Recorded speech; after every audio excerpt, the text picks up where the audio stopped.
segundo Foro Internacional de Integridad y Lucha contra la Corrupción.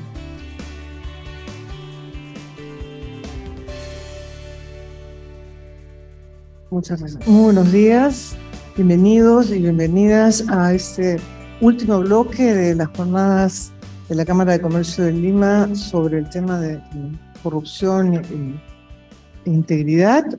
Hoy día, como ya anunció el caballero, tenemos un panel sobre acciones en pro de la integridad, propuestas y resultados. Es decir, vamos a ver iniciativas que han tomado distintas organizaciones y para ello vamos a escuchar a nuestros 4 ponentes ya presentados, 10 minutos cada uno y luego seguida de una conversación entre los 4 y algunas preguntas que quieran intercambiar. Le doy entonces la palabra para comenzar a Eduardo Herrera. Buenos días. Yo les voy a contar en el tiempo que tengo disponible qué hemos hecho con Cuscachay, que es una asociación civil anticorrupción. Básicamente, lo que estamos viendo en el Perú, en la corrupción en el Perú, es producto de la política cómo se desarrolla a nivel nacional. Nuestro presidente de la República es un gobernador regional hecho presidente de la República, bajo las mismas formas y usanzas. Ayer detuvieron al alcalde de San Isidro. También allanaron la vivienda del gobernador regional electo de Tacna, que creo que nos debe haber llevado al triste récord de ser el primer país del mundo con una autoridad electa con prisión domiciliaria por corrupción. Así elegimos nosotros. De esa manera votamos. En Pasco, nosotros en la gira hemos visitado 13 regiones, 17 viajes, hablando de los resultados de los candidatos. Ahorita vamos a hablar sobre eso. En Pasco hay un señor Chombo, Juan Chombo, que tuvo un proceso abierto por violación a una menor de 14 años, cuando tenía él 19. El proceso lo sobresiguieron porque dijeron que la niña dio un consentimiento válido para tener relaciones sexuales con su enamorado. El señor, como argumentación, dice, eso es parte de mi pasado, y no tiene nada que ver en la elección. Igual sucede con el señor, con un candidato en Cusco, con personas que tienen casos de violencia familiar. No solamente la corrupción es la coima, es también todo acto que va contra la integridad. El señor me responde y me dice, eso queda entre mi pareja y yo. Así se comportan los candidatos actualmente en el Perú. Eso es la corrupción en el Perú. No es solamente el soborno, no es solamente el tráfico de influencias, es mucho más que eso. Y a los partidos, evidentemente, eso no les interesa cambiarlo. Porque nosotros no reclamamos y no pedimos un cambio en el menú. ¿Qué hemos hecho nosotros? Hicimos una plataforma de investigación de todos los candidatos regionales.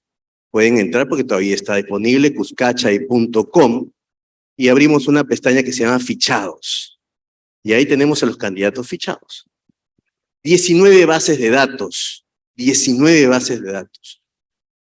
Antecedentes en fiscalía, se han aportado a partidos políticos, trayectoria política, si tienen deudas alimentarias, etcétera, etcétera, etcétera. A diferencia de otras plataformas, nosotros no nos conformamos con lo que decían los candidatos, sino que corroborábamos. Y fuimos a su cancha a pintarles la cara y decirles que hay candidatos corruptos y que no deben ser elegidos. Fatalmente, en 3 meses no se puede cambiar la política de un país y el ciudadano, el elector, muy poco le interesa una buena votación y más información tiene cuando compra un celular, por ejemplo.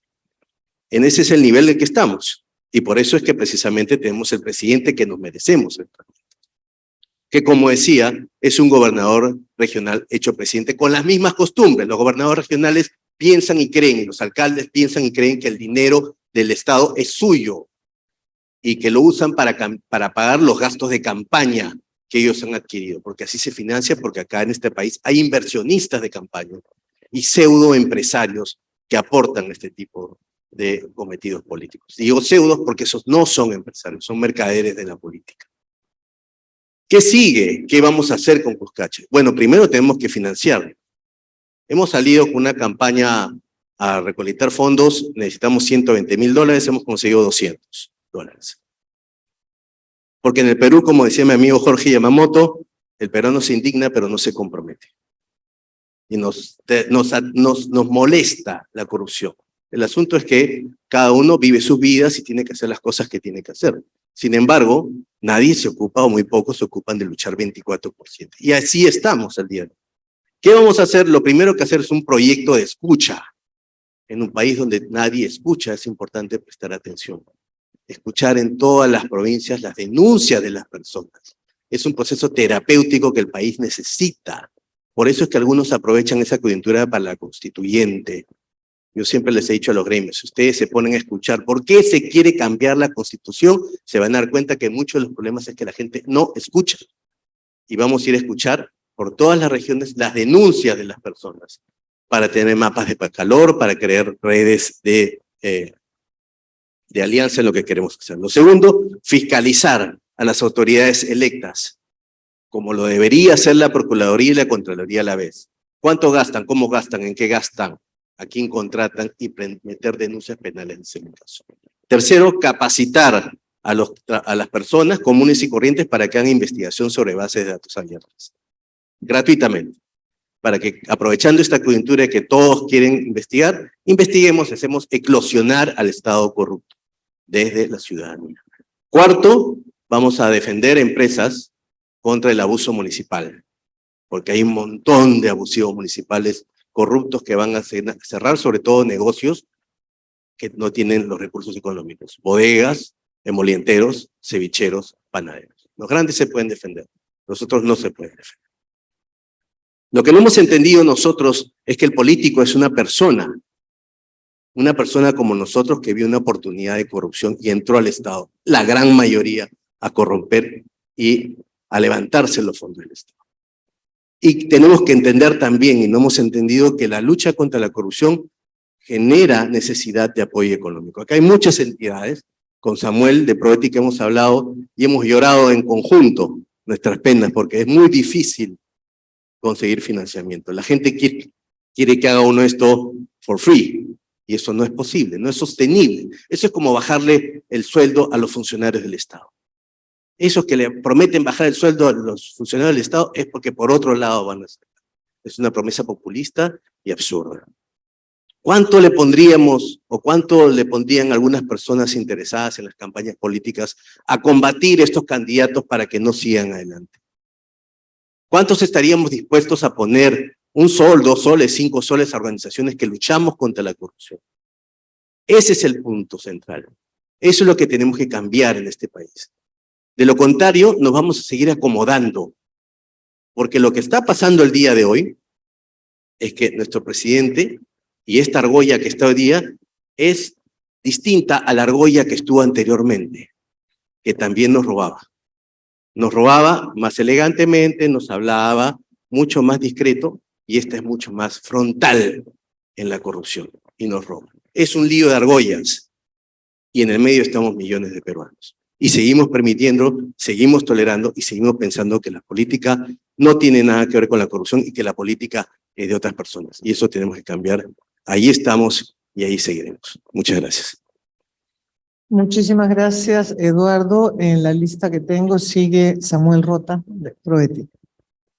Muchas gracias a la Cámara por la invitación a conversar sobre estos temas, y siempre es saludable saber que desde el sector privado hay interés por avanzar en esta discusión, que no es fácil, sin duda. Yo voy a compartirles una experiencia que estamos actualmente llevando adelante en 2 regiones de nuestro país, en Loreto y en Cusco, concentrándonos en lo que se suele llamar vigilancia ciudadana de la gestión pública. Básicamente, estamos observando cómo se ejecutan 2 proyectos en cada una de estas regiones, 2 proyectos importantes, relevantes para cada una de estas regiones. Pero antes quisiera compartirles un poquito de contexto sobre cómo llegamos a esto. Primero, Lavajato, ¿no? Lavajato fue un sacudón que tuvimos en nuestro país hace ya algunos años, ¿no?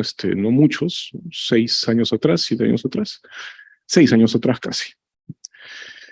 Lavajato, como ustedes saben, ha generado innumerables noticias vinculadas a políticos, expresidentes, altos exministros, en fin, empresarios, de todo, ¿no? Lavajato también, aunque ha pasado un poco menos, un poco por debajo del radar, pero ha ocurrido, ha generado también algunas reformas, ¿no?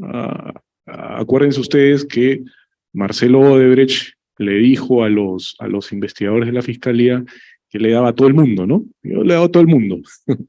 Bueno, ese le he dado a todo el mundo, es el financiamiento de las campañas, ha generado algo de discusión y ha generado algunos cambios en materia de financiamiento de las campañas políticas. Por ejemplo, se creó el delito de financiamiento ilegal de campañas políticas que antes no existía, ¿no?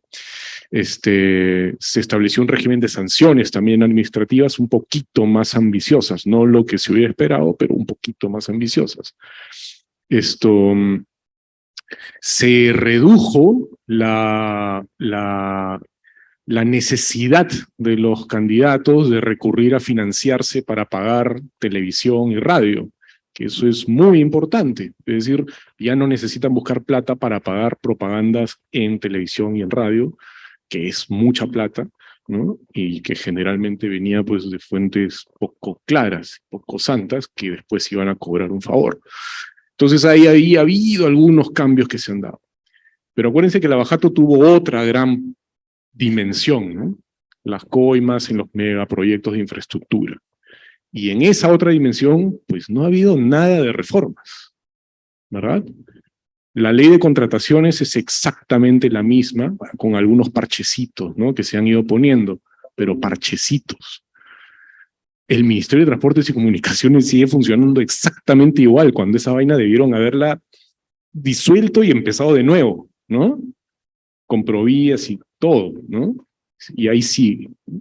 Entonces, en ese ámbito no ha habido mucho no ha habido mucho cambio.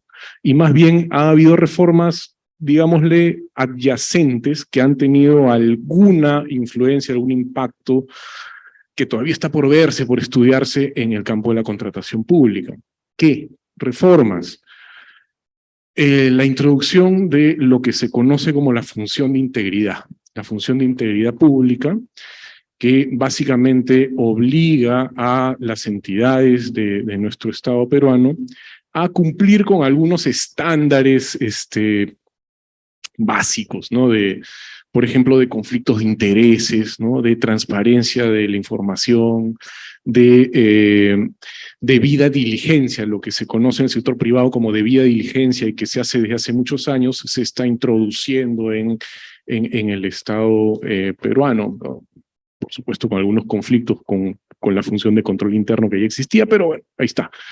Entonces, estas reformas tienen algún impacto sobre la contratación pública porque hay que adecuarse y cumplir con que no hayan conflictos de intereses en el comité de selección, por ejemplo, ¿no? O que no hayan, o que haya mucha más transparencia en el proceso de contratación, ¿ya? Sin embargo, lo que vemos al final es un mantenimiento, digamos, se mantiene la situación a pesar de la incorporación de estos cambios que ya vienen del 2018. Digamos, en términos de reforma de gestión pública es muy poco tiempo, pero hay algo que se está avanzando, ¿no? Y que todavía está pendiente de tener impacto. Veamos algunos datos.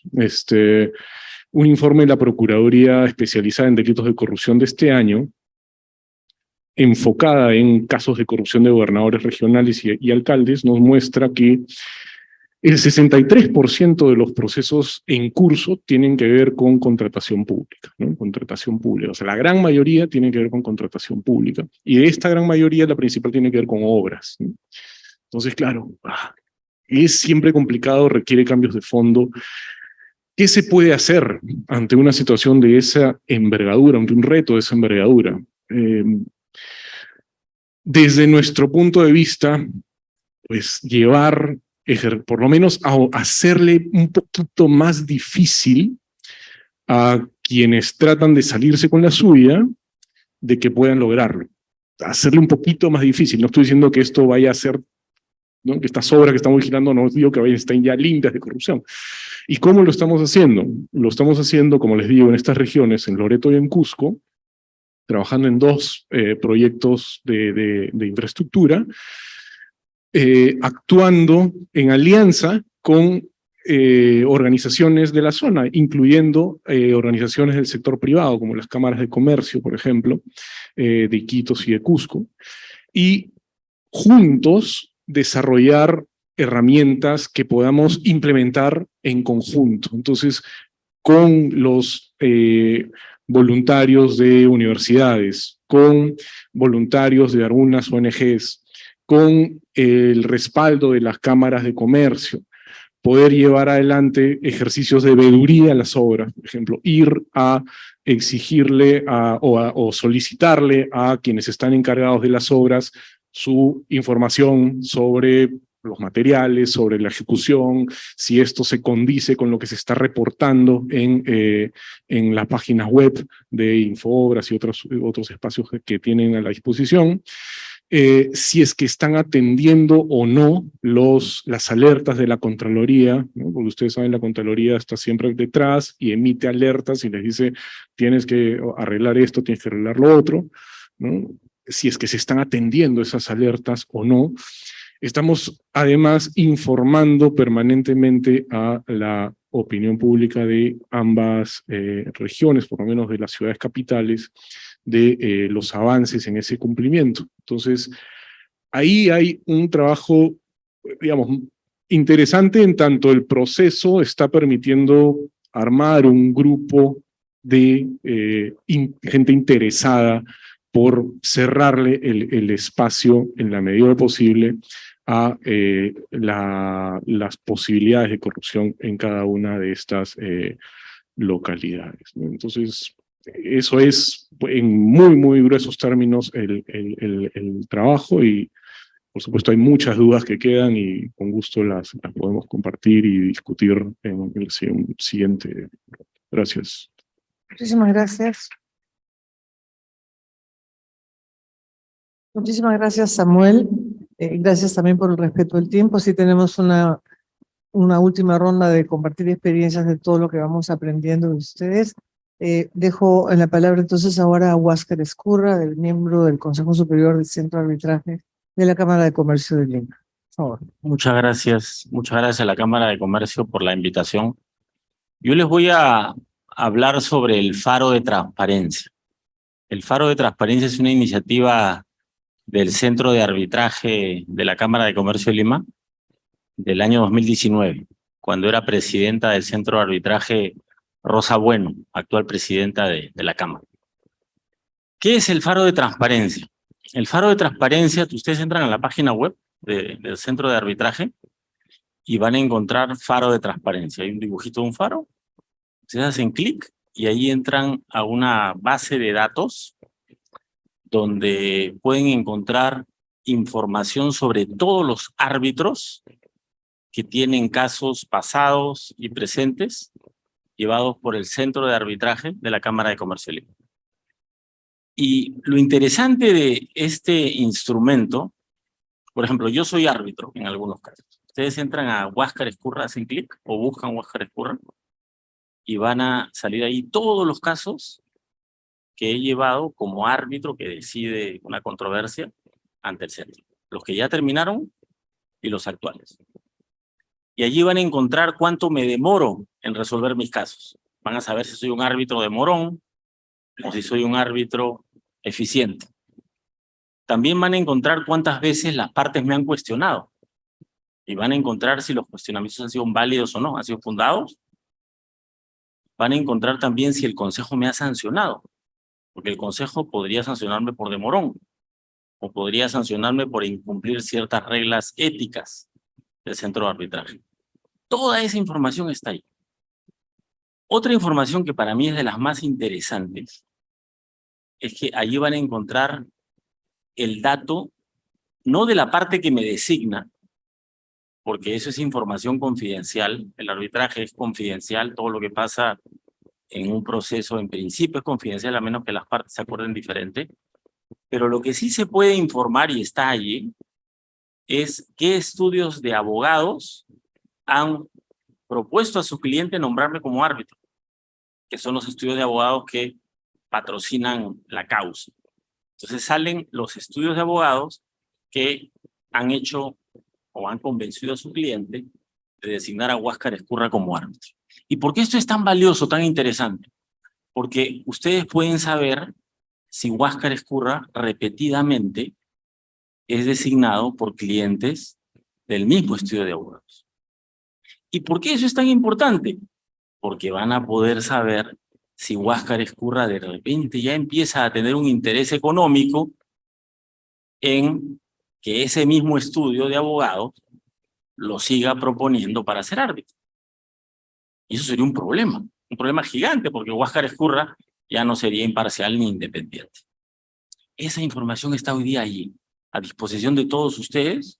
Entonces, cuando ustedes patrocinan una causa ante el centro de arbitraje, podrán ver si el árbitro que la otra parte ha designado es realmente independiente, porque van a encontrar sus nexos con estudios de abogados que repetidas veces de repente lo proponen. ¿Por qué esto es importante para quienes no están familiarizados con lo que es arbitraje? Lavallato explota la bomba en Perú. ¿Qué se encuentra cuando explota la bomba y se hacen las investigaciones del caso? Que Odebrecht tenía a sus árbitros preferidos. Odebrecht repetidas veces designaba al mismo árbitro, Horacio Canepa, quizá lo conocen, ha salido en periódicos, para que Horacio Canepa promueva designación de árbitros X, Y o Z y luego promueva una decisión favorable a Odebrecht y contraria al Estado peruano. Con el faro de transparencia, hoy día se puede detectar el problema de designaciones repetidas, que no es sino un reflejo de casos en los que podría, y digo podría porque hay que ver el caso concreto, haber corrupción, como la hubo en el caso de Odebrecht con múltiples arbitrajes a través de árbitros como Horacio Canepa, que era un árbitro influenciado por Odebrecht para decidir a su favor. El Perú ha tomado, a través del centro de arbitraje, Rosa Bueno, presidenta en ese momento, tomaron una iniciativa que no tiene similar en el mundo. Una iniciativa a favor de la transparencia. Claro, cuando se toma la iniciativa hubieron muchas reacciones contrarias. No, la confidencialidad del arbitraje. No, pero un momentito, una cosa es confidencialidad y otra cosa diferente es transparencia. Y a mi modo de ver, las lecciones aprendidas de lo que ha hecho la Cámara de Comercio de Lima con esta iniciativa, que repito, no tiene similar en el mundo. Las lecciones aprendidas son que, en primer lugar, la Cámara de Comercio de Lima, el centro de arbitraje, lo que ha hecho en primer lugar, y creo que es una muy buena práctica, elemental pero escasa, una práctica que tiene que ver con empatía, ponerse en lugar del usuario. ¿Qué significa ponerse en lugar del usuario? El usuario acepta el sistema arbitral, que da libertad a las partes de elegir a su árbitro, cosa que no pasa en el Poder Judicial. ¿Eh? En el Poder Judicial tú no puedes elegir a tu juez. La garantía de independencia deriva de que no puedes elegir al juez. Vamos a arbitraje, donde la regla es diferente. Tú puedes elegir a tu árbitro. Esa libertad se valora. Pero ojo, esa libertad tiene que venir a cambio de más transparencia, que permita conocer quién designa a quién y si puede haber una influencia indebida. Entonces, la Cámara de Comercio de Lima se pone en los zapatos del usuario, entiende este reclamo por más transparencia que el proceso de designación de árbitros, y crea este instrumento que permite identificar dónde pueden haber nexos que afectan la independencia y la imparcialidad. Y reconoce que los estudios de abogados son efectivamente el broker que canaliza los intereses. Ahora que esta información es pública, ¿qué ha pasado? Como los abogados podemos acudir a ese faro, podemos identificar al árbitro que no es independiente porque está designado repetidas veces por clientes de la misma firma, y lo podemos recusar. ¿Y qué creen que ha generado eso? Más recusaciones. ¿Y qué creen que ha generado eso? Menos conflictos de interés, más independencia.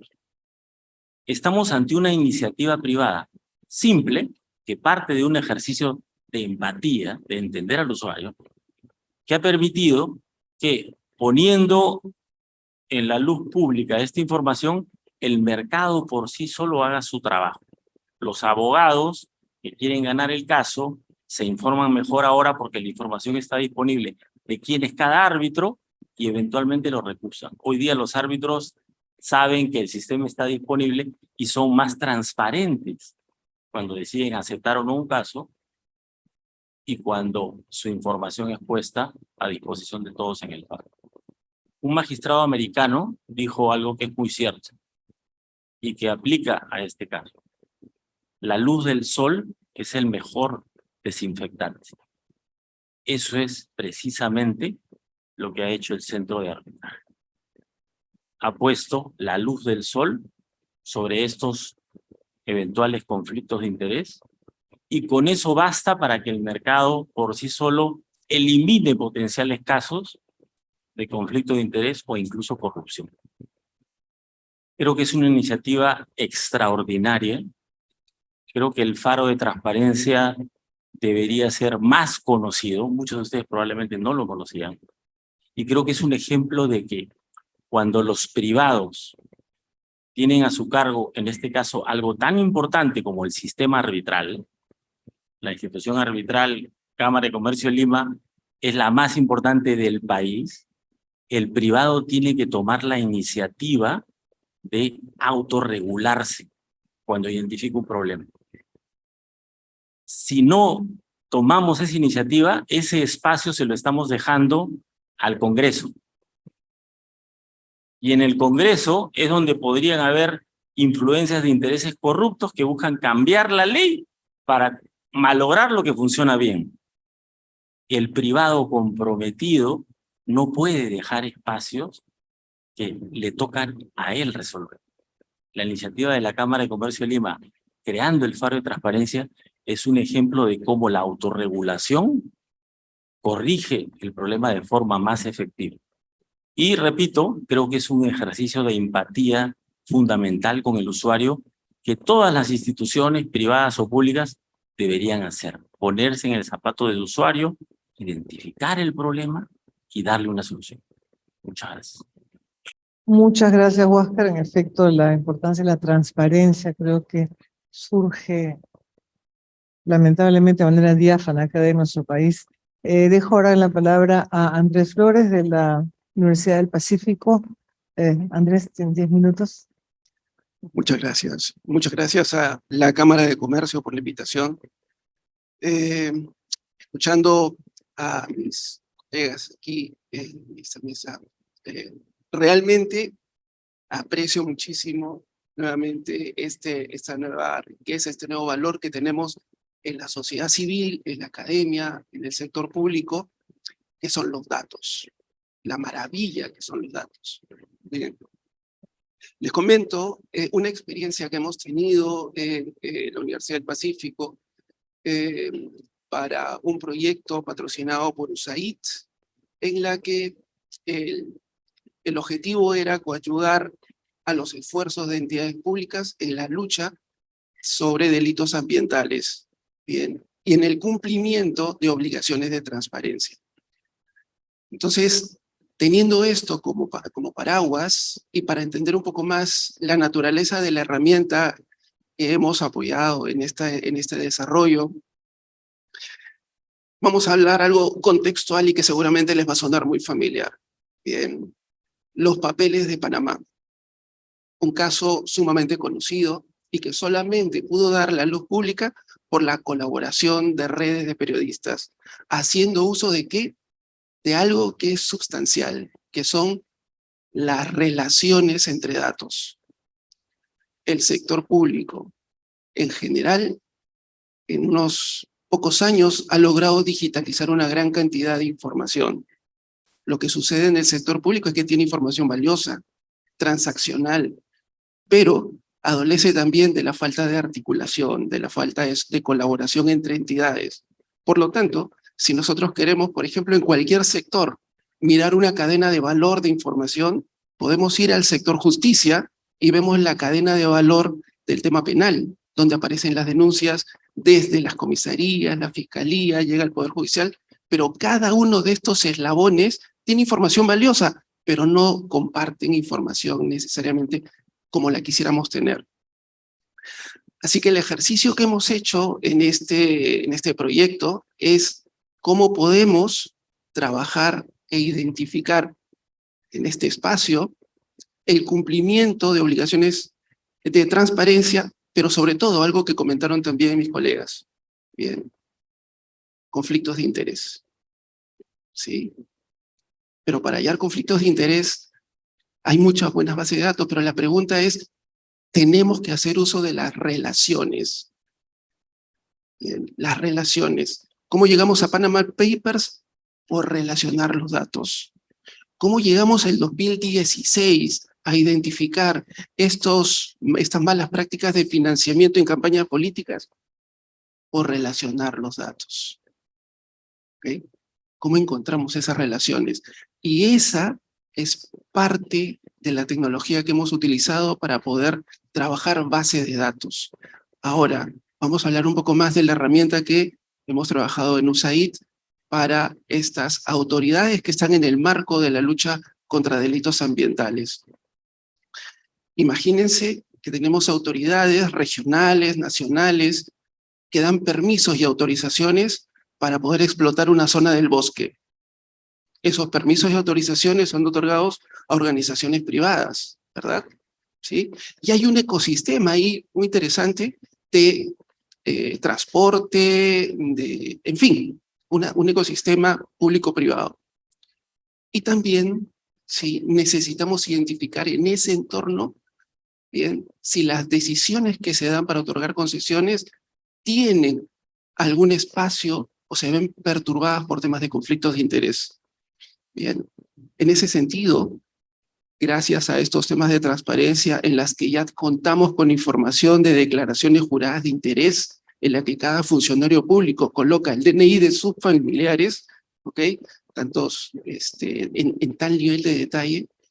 Además, el acceso a la información que es pública sobre información de empresas que trabajan con el Estado. Además, información de transparencia en los temas de integridad que es pública, la base de datos de los funcionarios públicos y los cargos con los que pueden estar autorizados para entregar certificados, licencias, permisos. Todos esos datos solo son valiosos si los podemos conectar.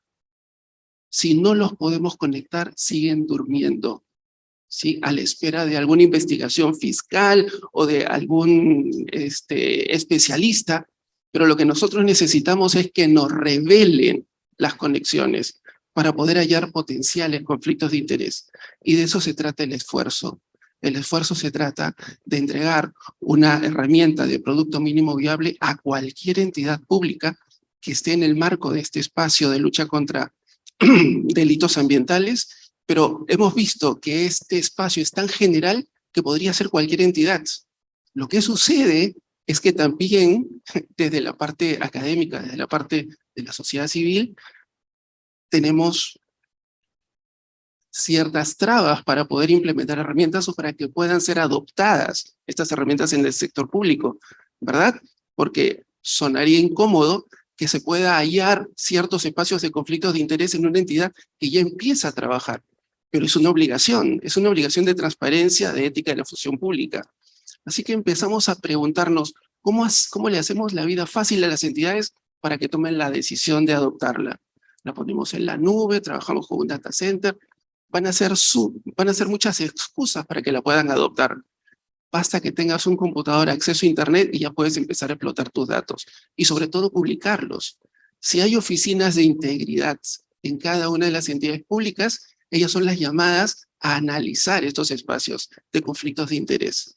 Pero sobre todo, como bien comentaba mi colega Walter, es que se alumbre estos conflictos de interés y las conexiones directamente. Imagínense por un momento que en cierto espacio un mecanismo está escaneando todas las páginas web de transparencia del sector público, desde la sociedad civil. Claro, si lo queremos hacer con una entidad pública o con transparencia, tendríamos que trabajar un espacio de convenio, un espacio... ¿no? La sociedad civil puede, a través de mecanismos, escanear las páginas web de transparencia. Ya tenemos las páginas web de las declaraciones juradas. Ya tenemos, a través de datos abiertos, la información de los funcionarios. ¿Qué es lo que hace falta? Conectarlas. Bien. Así que ese es el primer espacio de trabajo que estamos logrando con algunas autoridades que están adoptando esta información. No solamente son para el sector público, esta misma herramienta ya está siendo implementada en la Escuela de Gestión Pública, en el ámbito del Observatorio de Políticas Públicas. También hemos tenido algunos acercamientos con Proética para poder implementarla. Bien. Ahora, uno de los éxitos que ha tenido este espacio de esfuerzo de la comunidad académica, juntamente con USAID, es abrir el espacio de Contraloría. Y en Contraloría, fíjense, o sea, en cada uno de los países del mundo, Contraloría es una fuente impresionante de información financiera, en fin, de todo. Tiene las bases de datos de todo. Pero lo que necesita es este tipo de espacios y de prácticas para poder conectar la información. De nada sirve que nosotros tengamos una base de datos del SEACE, también trabajada de manera transaccional, una base de datos de la consulta amigable del CIAF, una base de datos seguramente de las planillas del Estado del Servir, si no las podemos conectar. Cuando empezamos a conectarlas, empezamos a revelar potenciales conflictos de interés. Y uno de los temas que también descubrimos es que los conflictos de interés pueden suceder sin necesariamente uno advertirlo como un privado. Fíjense, a ver, encontramos que en la familia de un exitoso empresario había parte de su familia que había logrado un éxito profesional, empresarial, pero también tenía parte de su familia, que no se veían hace mucho tiempo, que había logrado tener un servicio en el Estado eficiente, un servicio en el Estado probo, y como son familias que no se veían por mucho tiempo, potencialmente en algún momento del recorrido profesional sucedió una contratación, sucedió una cotización, y ahí estaban en un espacio de potencial conflicto de interés. Entonces, este tipo de conexiones ayuda a prevenir estos conflictos de interés que incluso de manera involuntaria podríamos estar sometidos. Bien. Ese es el espacio. Estamos trabajando fuertemente con la universidad, con USAID, con las autoridades en defensa de estos delitos ambientales. Y encantado de poder participar en este espacio. Muchas gracias. Muchas gracias, Andrés, y a los 4 caballeros presentes por haber cumplido con el tiempo, lo cual nos deja unos 20 minutos para conversar. Yo quisiera destacar 3 temas que han mencionado ustedes de diversa manera. Comienzo por lo último, esto que decía Andrés de la necesidad de relacionar datos, de cruzar información. Y para eso se necesita capacidad instalada, se necesita voluntariado, se necesita periodistas, se necesitan instituciones académicas, ¿no es cierto? Se necesita una serie de recursos que no hay. Entonces, una primera pregunta, vinculada también con lo que decía Eduardo y Samuel, es el financiamiento. ¿Cómo logramos financiamiento? Porque si no es por 2 o 3 organizaciones privadas como esta o ONGs internacionales, no hay financiamiento para el tipo de actividad de supervisión, de lucha por la transparencia. Transparencia, donde yo he sido voluntaria muchos años, es eso, son asociaciones de voluntariado, ¿no es cierto? Entonces, el primer tema es el tema del financiamiento, cómo encaramos eso. Lo segundo es, han hecho alusión tú al inicio también, Eduardo, y luego Huáscar, al tema de escucha y empatía. Escucha y empatía, esas son disposiciones emocionales, digamos, son disposiciones de conducta que tienen que ver con la educación, ¿no? ¿Qué le añadimos a la educación en el Perú, tanto en la escuela como en las universidades, para que produzcamos, disculpen la palabra, ciudadanos y ciudadanas capaces de esta empatía, de esta disposición al voluntariado, de esta disposición a la lucha contra la corrupción? ¿Qué hacemos en términos educativos? Y en tercer lugar, y a esto también aludían Samuel y Huáscar, el tema de la legislación, ¿cierto? ¿Qué reformas institucionales requerimos de manera urgente? hablaban casi al paso del tema del Congreso, de conflictos de intereses.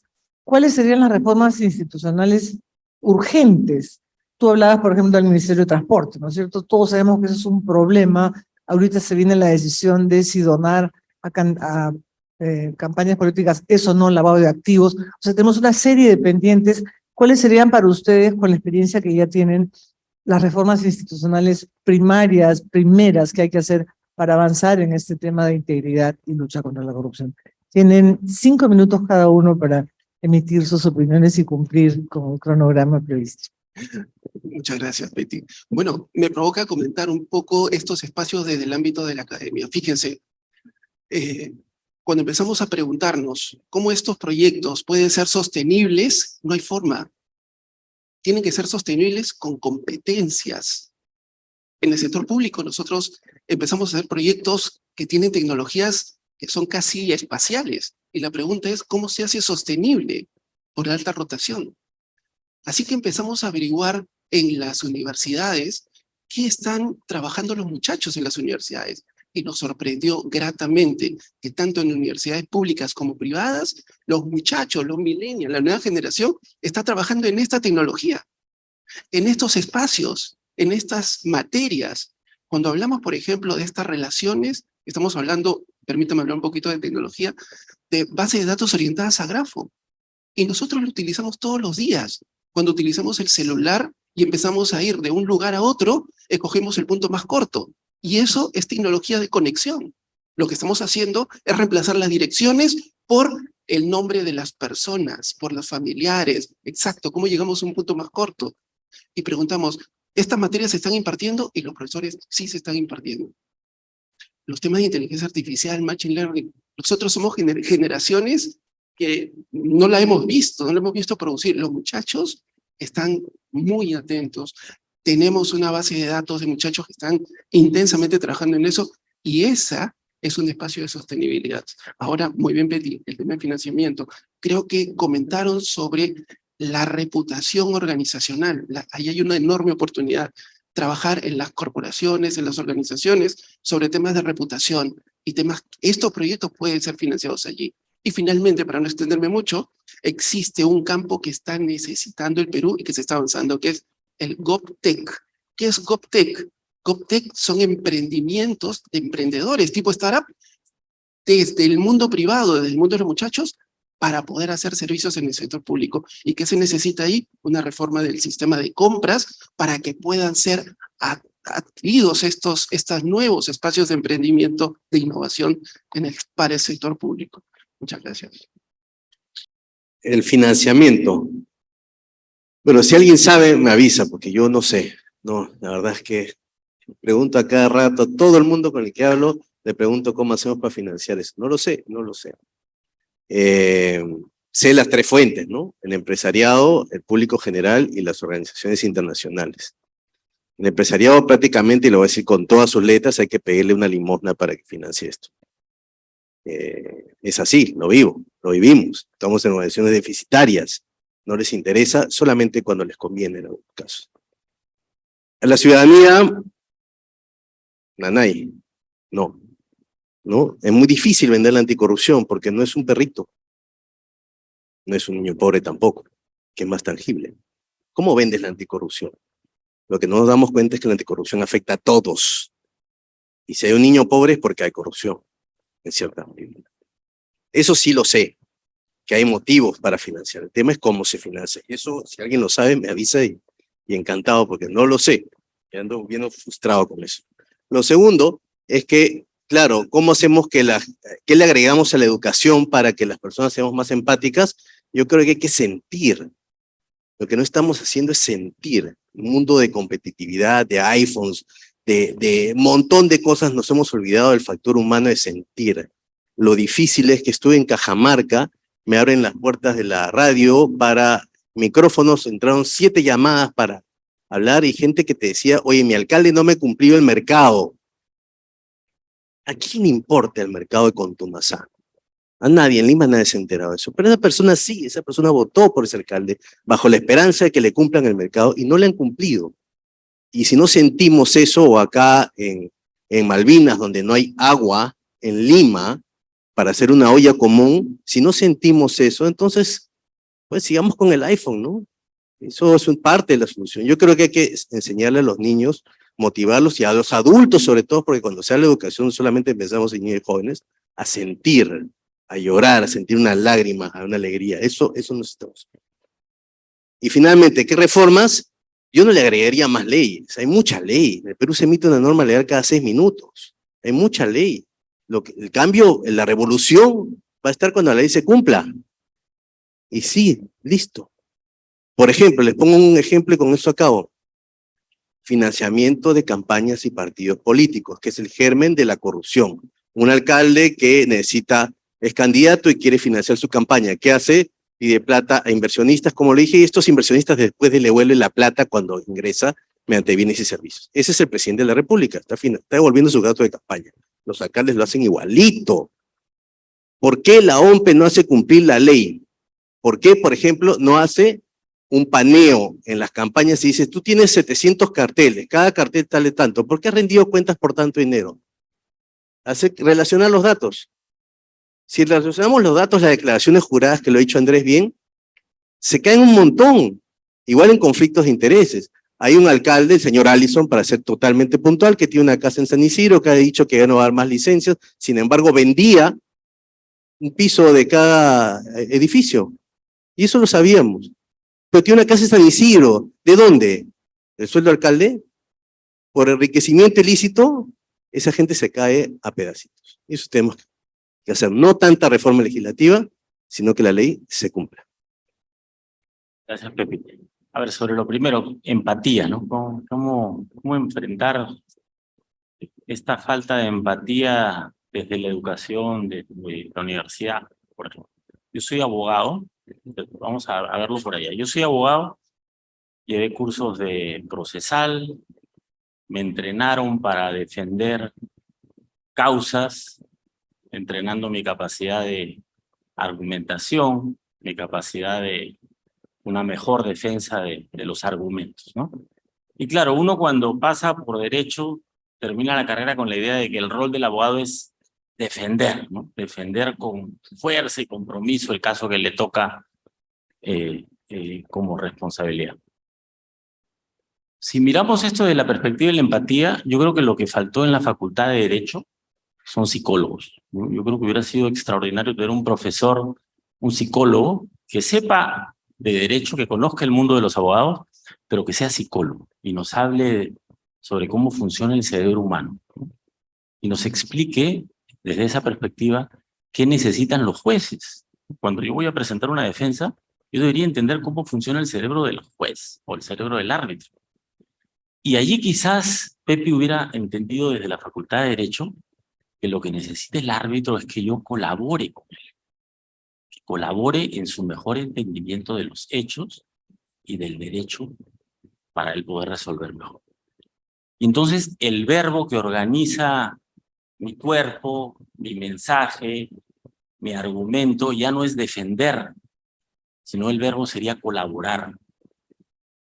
Ver la defensa como un acto de colaboración con el árbitro le da una perspectiva al ejercicio del patrocinio de una causa.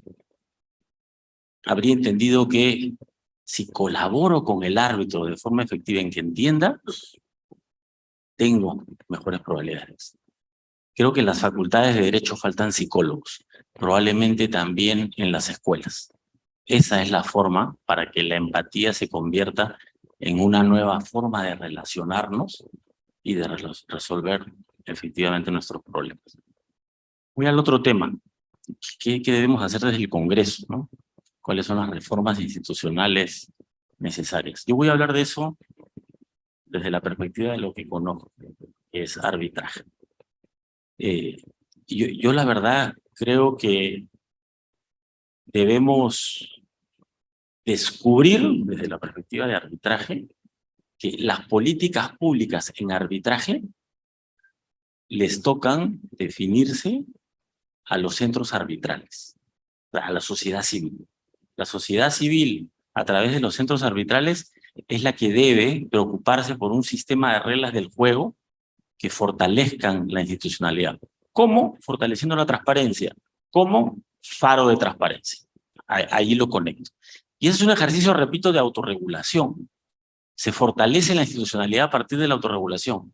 En este país, a mi modo de ver, lo poco que queda de institucionalidad está en el arbitraje. Las reformas que en este país se han dado, las inversiones que en este país se han dado, el crecimiento que se ha dado en este país desde los 90 hasta la fecha, es gracias a que podemos contratar, gracias a que en el contrato podemos poner una cláusula arbitral y gracias a que podemos pactar que la Cámara de Comercio de Lima, por ejemplo, sea el centro de arbitraje. Gracias al contrato, no gracias a una ley del Congreso. Entonces, ¿cómo fortalecemos institucionalidad? Tenemos que fortalecernos nosotros mismos en nuestra capacidad de autorregularnos y de asumir, por ejemplo, como centro de arbitraje un perfil alto y nosotros hacer la noticia de cuáles son los beneficios del arbitraje y buscar tener primeras planas que hablen de lo bueno del arbitraje. Porque cuando no asumimos el perfil alto, lo que sale en periódicos es el escándalo.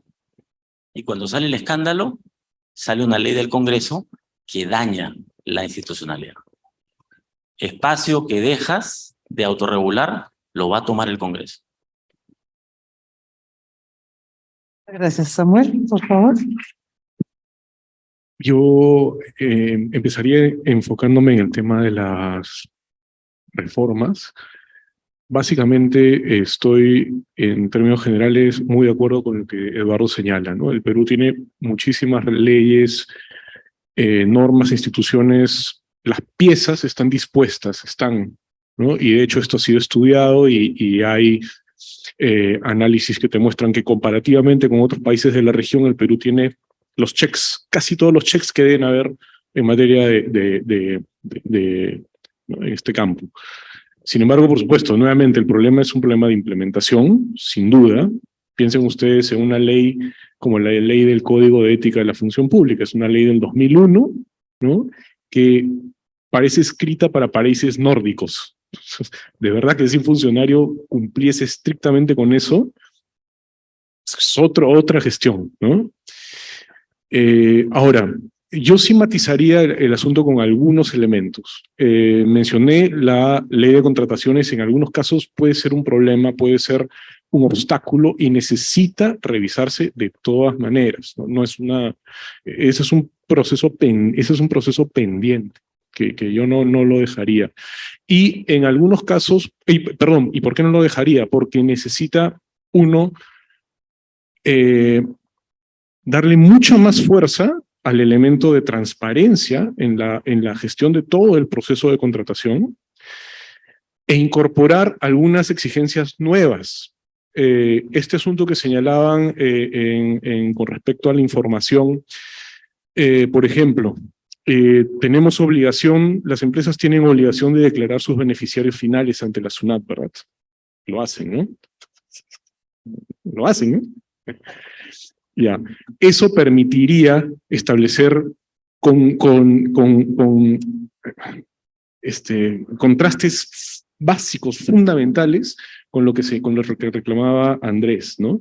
No es solamente quién es el representante legal de la empresa, es la persona que en última instancia se beneficia, es una persona natural, un individuo, ¿no? Con nombre y apellido, que se beneficia y que puede estar detrás de toda una cadena de personas jurídicas, que es una práctica muy recurrente en nuestro país.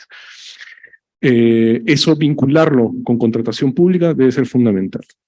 Y lo otro, un pendiente que tenemos como país, es una entidad de transparencia autónoma y con competencias, con capacidad de morder, ¿no? Eso está postergado, está dejado ahí de lado y es sumamente importante y muy necesario que contemos con una reforma en ese aspecto particular, ¿no? Yo me quedaría ahí. Gracias. Muchísimas gracias. Estamos en la hora justa. Muchas gracias a los cuatro. Yo añado con una pequeña deformación profesional que además de psicología se necesita también buenos cursos de ética ciudadana y pública y no se está enseñando en los colegios, ni siquiera filosofía. Así que tenemos harta tarea pendiente. Muchísimas gracias por su presencia y gracias a la Cámara por ese estupendo evento. Muchas gracias.